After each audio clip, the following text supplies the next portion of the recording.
What's up? I'm back after not posting for like 2 months. Boy, if you don't get— So I'm a tad bit late. Sorry about that. You're here to listen to me talk about why Drawabox sucks. Well, at least the first time I tried it. Alright, I'm just gonna come clean. The title's clickbait. I actually don't think the Drawabox program sucks. I just think the way that I approached it previously is what made it like a pretty sucky experience. So how did I approach it? First reason why I quit Drawabox is I didn't really follow the rules. The Drawabox program is separated into individual lessons that contain exercises for practicing whatever subject that lesson entails. Comfortable, the dude who made the Drawabox course talks about the concept of grinding. But what the heck is grinding? So let's just say, for instance, you finish a Drawabox lesson and you instantly realize what you just drew kind of sucks. So instead of moving on to the next subject, you continuously pump out the same drawing over and over and over again until it's perfect. That's grinding. Despite uncomfortable explicitly stating not to do this in the video, I did it anyways because I wanted to be perfect, I guess. And since I did this, I started to lose motivation because of boredom.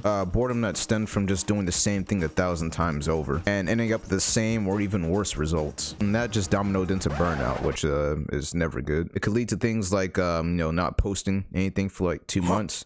I don't know who would do that. Another reason that made me come to the conclusion that Drawabox sucks, quote unquote, is that it won't help improve my digital art. Unlike the majority of work I do, the Drawabox program is completely traditional. Now that's just fancy talk for a pen and a paper. I'm not a big fan of traditional art. I mean, why buy markers, pens, paper, pencils, crayons, whatever?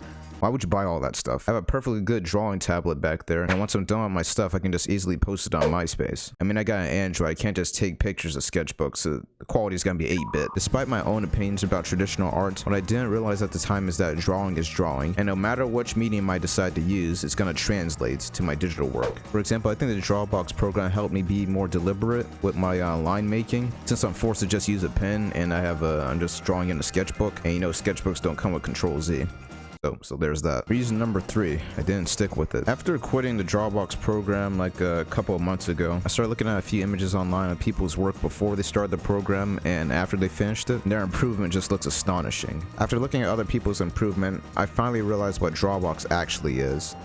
Drawabox is wax on, wax off. You know, from Karate Kid.